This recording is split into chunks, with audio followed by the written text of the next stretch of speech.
Kia ora. Welcome to Grace City Online. It's wonderful to have you joining us today, wherever you're watching from this summer.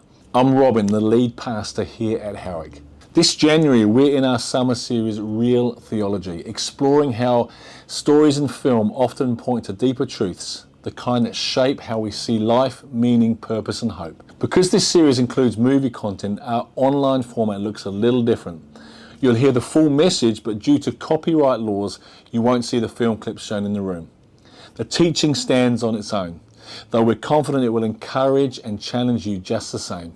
If you'd like to reflect on the message afterwards, we've created a discussion guide with some questions to help spark a conversation. You can find that on our website. Thank you for being part of this journey with us. Hey, kia ora, everyone.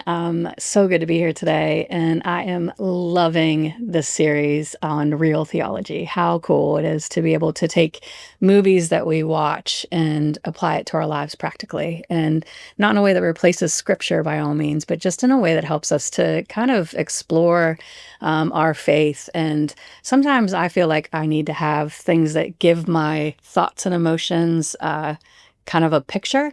And so that's what I feel like real theology does. I feel like it's this whole episode of just being able to put our feelings and our thoughts and our things that we can't get out into something that we can practically take away, and a visual. And I'm such a visual person. And I love movies, absolutely love them, have loved them ever since I saw my first movie in a theater, which was Mary Poppins. I remember my grandma taking me to see it. It was actually at a drive-in movie theater back in the day. I know those aren't around anymore. They don't even exist in the US anymore. But man, it was so cool to be able to go and watch that movie. And I mean, Mary Poppins, who doesn't love that movie? It's a classic. And some of my favorite movies are ones that are basically rooting for the little man, or, you know, the ones that require great courage, or they want you to think outside the box, or beating the odds. Some of those movies for me are Gladiator, awesome movie. Jaws, I mean, come on, talk about beating like the big bad shark in the ocean. Such a great movie. And the other one that I really love is a movie that gets me every single time. I mean, weeping tears. And that movie is Hacksaw Ridge. And basically in Hacksaw Ridge, it's this story about this soldier who doesn't carry a weapon because of his faith. He doesn't want to carry a weapon. He's a medical surgeon, and he goes into the fields of these real hard out battles. And there's this one point in the film where he's going back and he's just picking up these soldiers that have been shot, and he's carrying them out one by one.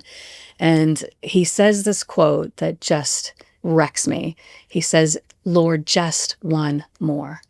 And talking about how he just wants the strength and the courage to go back and get one more soldier and rescue them and bring them to safety. And man, I'm even getting teared up now thinking about that movie and how impactful it is. And the movie that I want to talk to you today about is another movie like that, another movie that just grips my heart and soul, and a story about a guy named Dietrich Bonhoeffer, who was a person who stood on his moral convictions and didn't let society or what was normal around him dictate his love for Jesus Christ and his love for people. And that's the movie that I get to discuss with you today. And he talks about this true discipleship, not a theoretical discipleship. He talks about discipleship that costs us something. And Dietrich Bonhoeffer was one of those guys who risked it all, literally, to save people's lives and to preach what it is to be a true Christian, a true disciple, a true follower of Christ Jesus. And he's an excellent example and role model for us today. The movie explores courage under pressure, faith in the face of evil, and the danger of a silent church. All things that I think are so applicable for today and for us as Christians living in a world that is sometimes feels like pure chaos.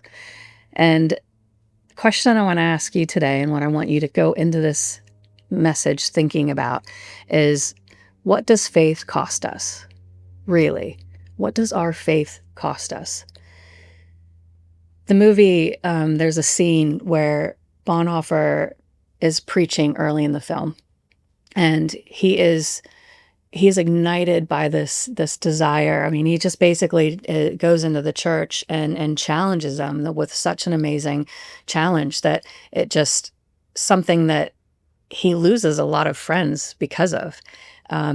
There are people in the church that day who were being silent in the face of evil when Adolf Hitler was persecuting Jews and killing people and forcing that imposition into the church.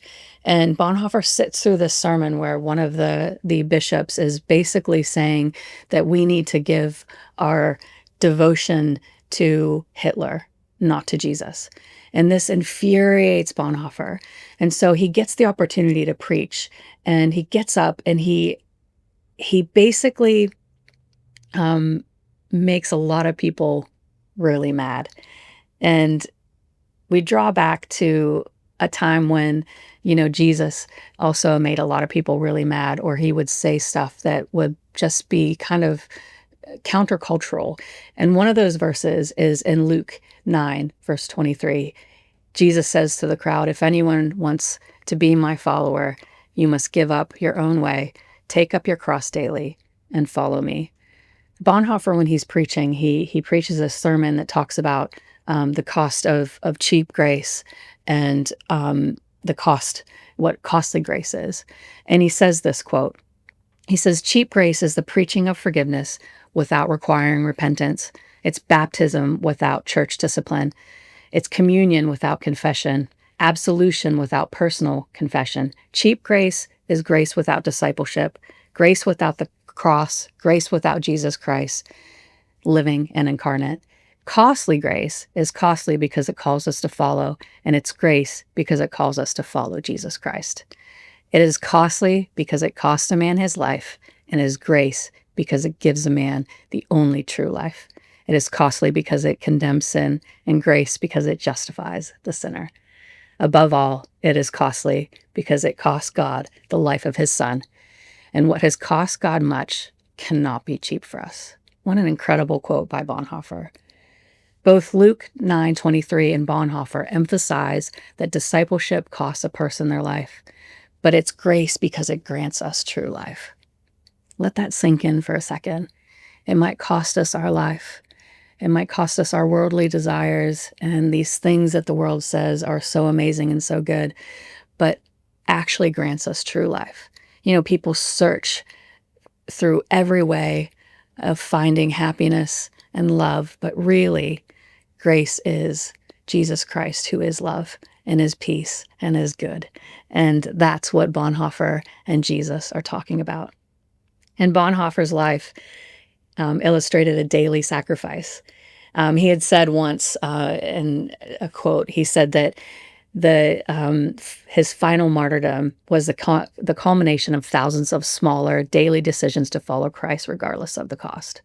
When he was in prison for his faith, he reflected on the fact that it was choosing daily to follow Christ. It wasn't this big one-off thing of what he did to try to stop Hitler. It was choosing daily to follow Christ. And that's, I think, so poignant for us as well, to really choose daily to follow Christ, regardless of what it costs us. Comfortable Christianity costs very little. And I think crisis really reveals what we truly believe. When we go through something hard, it's crisis that really amplifies our love for Christ and how we handle crisis.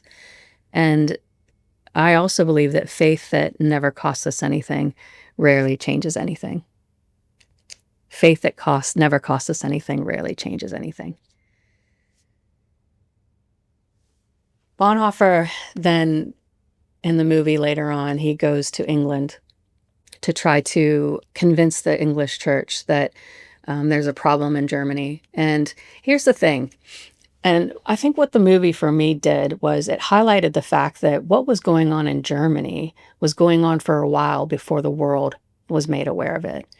And so there was these concentration camps and the people with gold stars on them that signified that they were Jewish, and all of these things being done in the dark and just within the confines of Germany, and nobody else knew about it.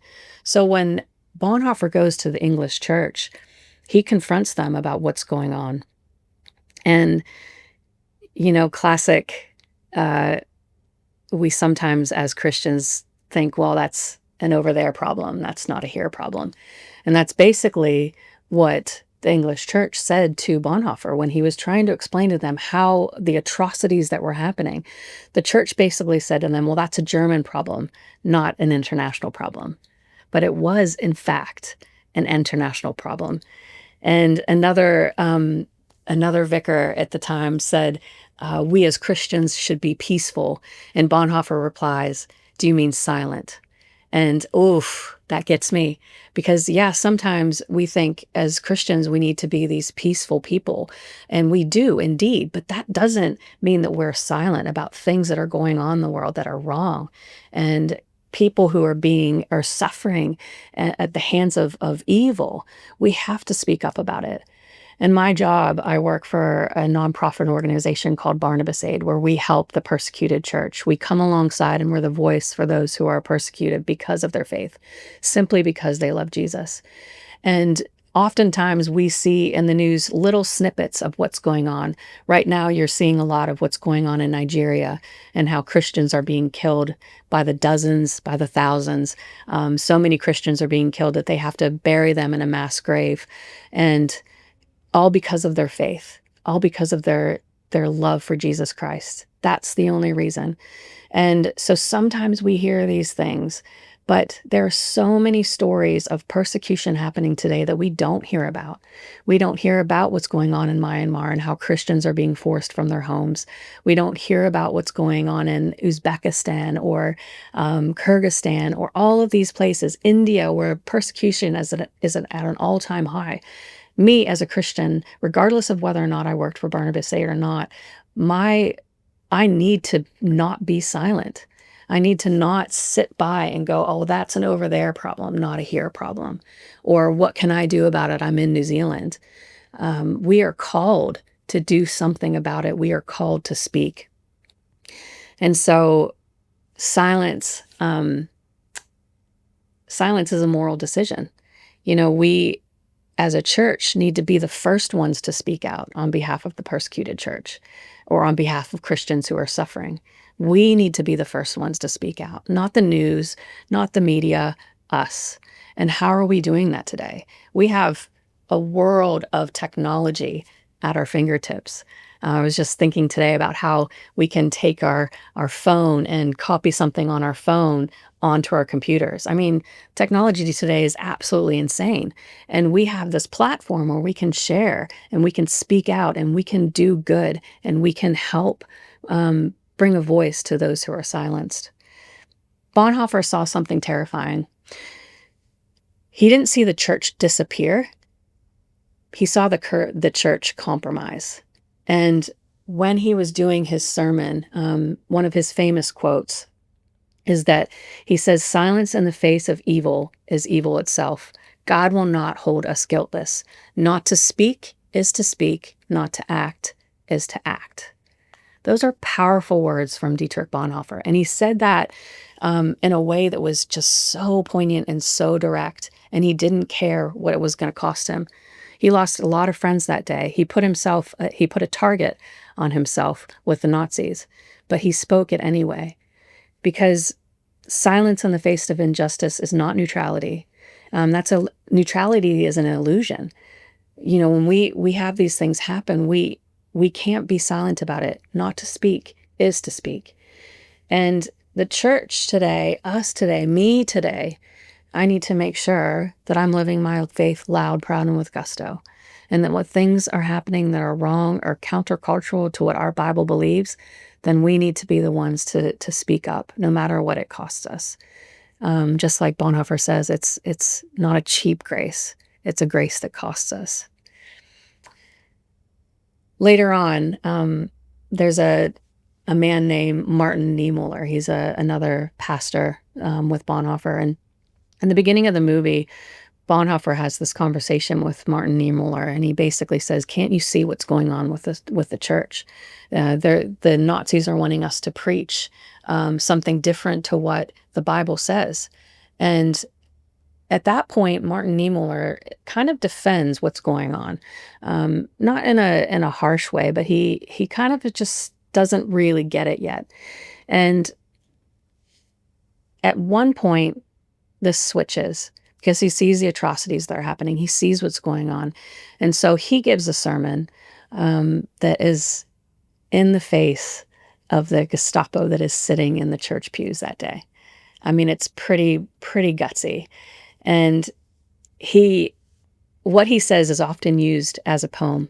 And he warns about the dangers of silence in the face of oppression, famously stating these words: "First they came for the socialist, and I did not speak out because I was not a socialist.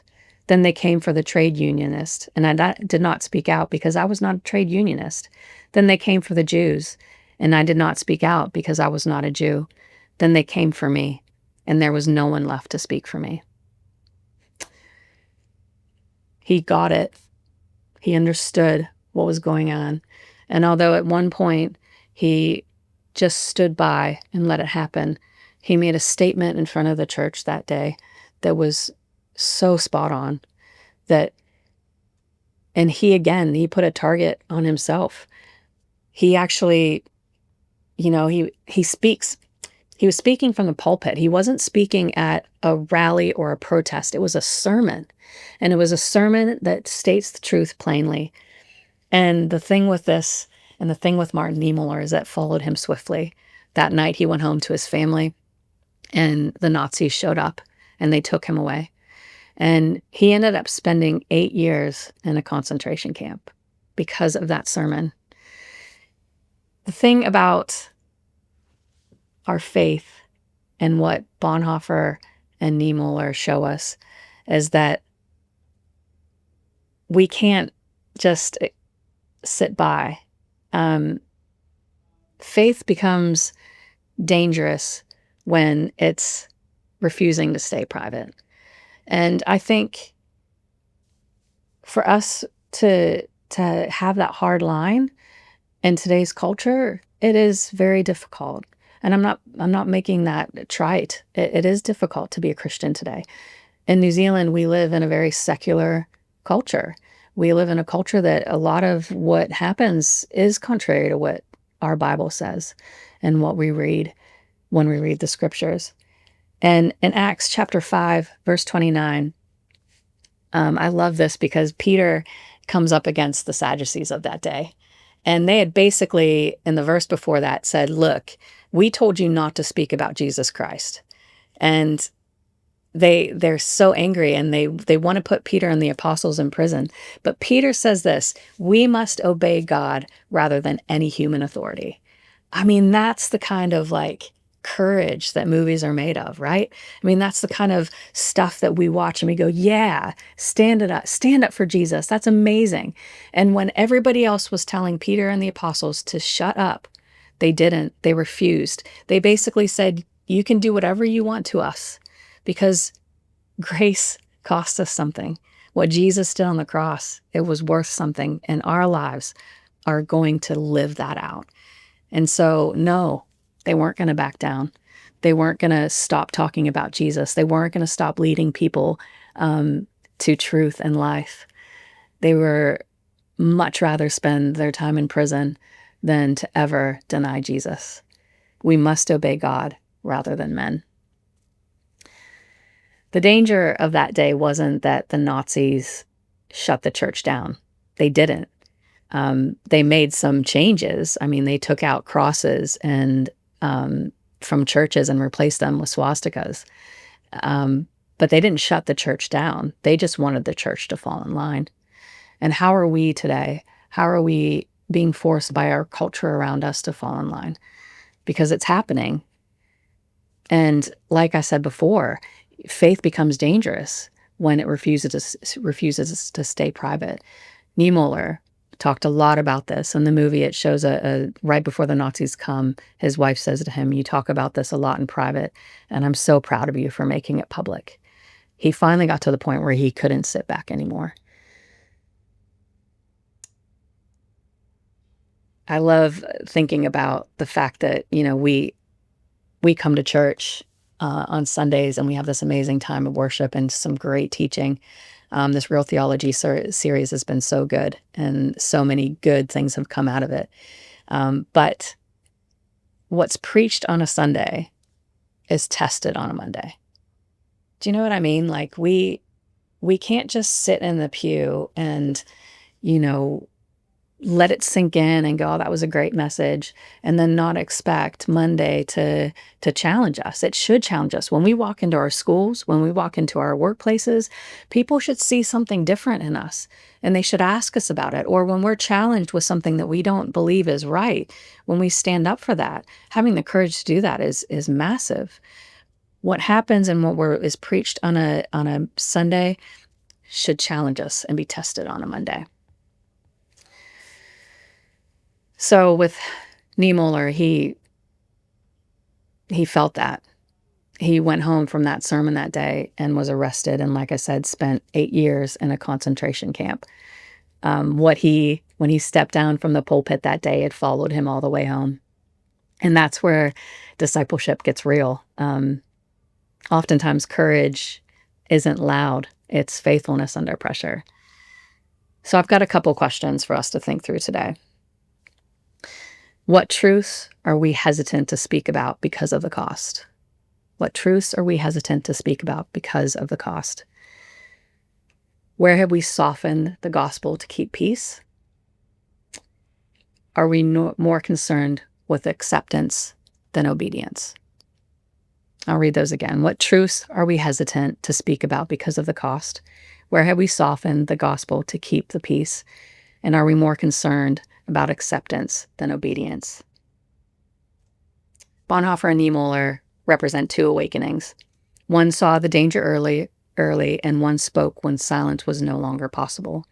And together they show us the fact that courage can be delayed, but it still matters. Maybe you missed an opportunity to talk to a friend at work about Jesus. Maybe you didn't speak out when you should have.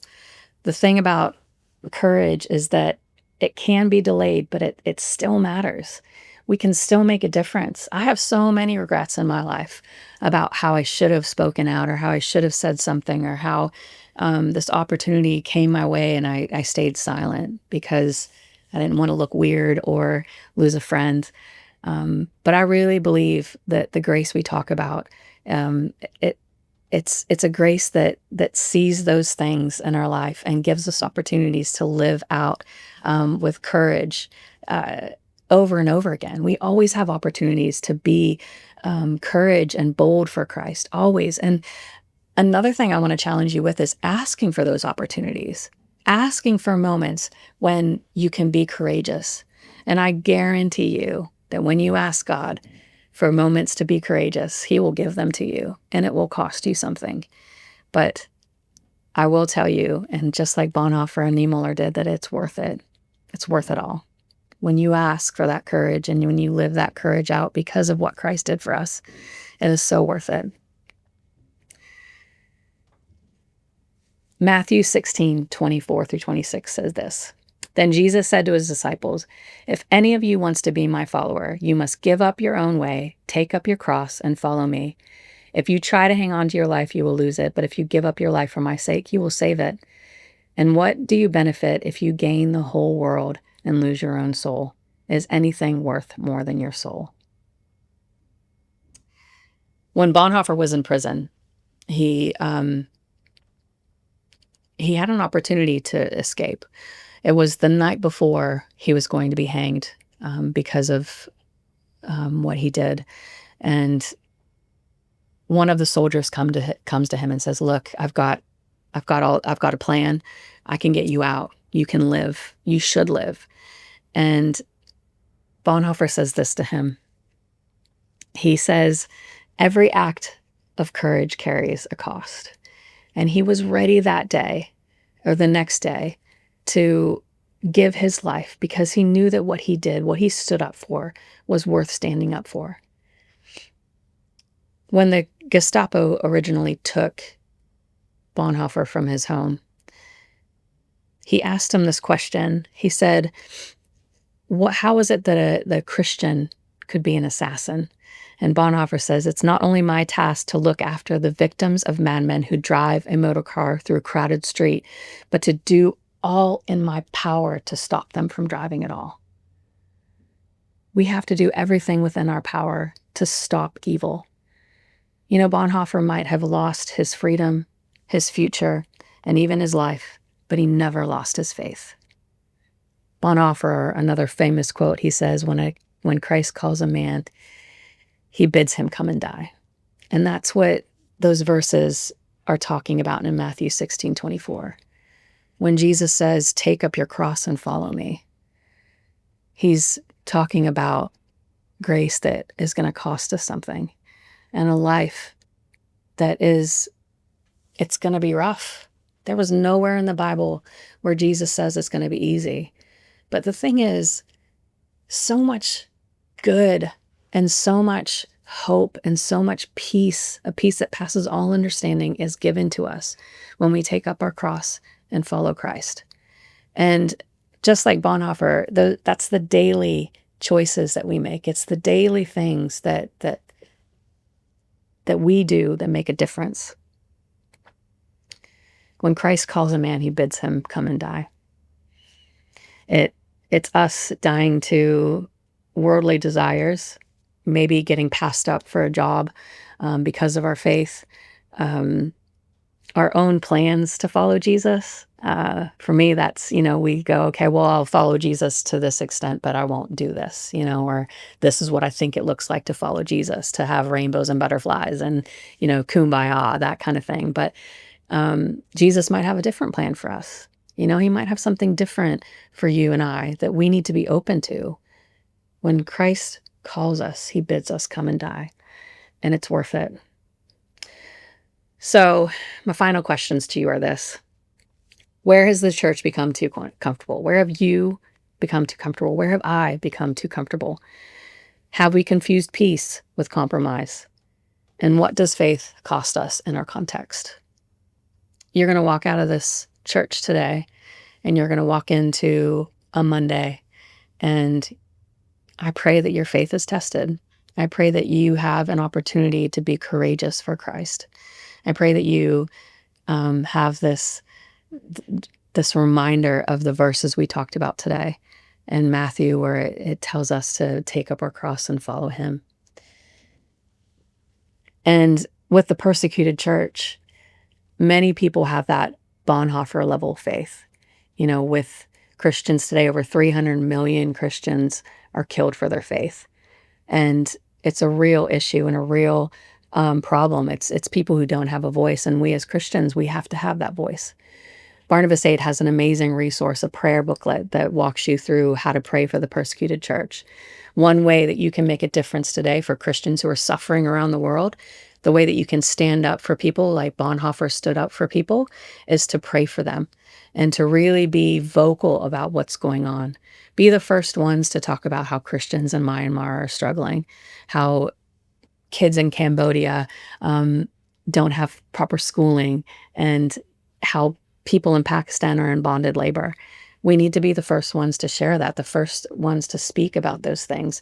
And so I want to encourage you today. There are a lot of organizations out there like ours who are doing good work, bringing awareness to what's going on with the persecuted church. So download that booklet. There'll be a QR code on the screen for you to download the booklet. And I want to encourage you to do that, because I think today the Bonhoeffers of this world are living in these countries where their faith is persecuted, and they are constantly under duress because of their faith. They experience extreme levels of discrimination, particularly in places like Asia, the Middle East, North Korea, one of the worst places to be a Christian, Afghanistan, where the Taliban has taken over, extremist groups. And again, like the Nazis, there are governmental groups that are trying to push their agenda onto churches. And so we need to be the ones to stand up for them. So here's my closing challenge to you. The question isn't whether or not we would die for our faith. The real question is, will I live faithfully before that ever comes to it? It's not whether or not we would die for our faith. We are asked to take up our cross, but it's asking yourself the question, will I live faithfully every single day of my life? And will I make sure that my life matters in a way that challenges people around me to come to Christ, to come to true faith, and to live for him, because he is everything and he is so worth it. Bonhoeffer gave up everything because of his love for Christ and love for people. And we don't have to do that. We're not going to be in a place, most likely, where we're asked to give up our life, but we are going to be in a place where we're asked to live faithfully for Christ. I want to do that, and I know most of you want to do that. And so Micah 6:8 says this: He has shown you, O mortal, what is good, and what does the Lord require of you? To act justly, to love mercy, and to walk humbly with your God. Let's do that. Let's love mercy and justice and walk humbly with God today.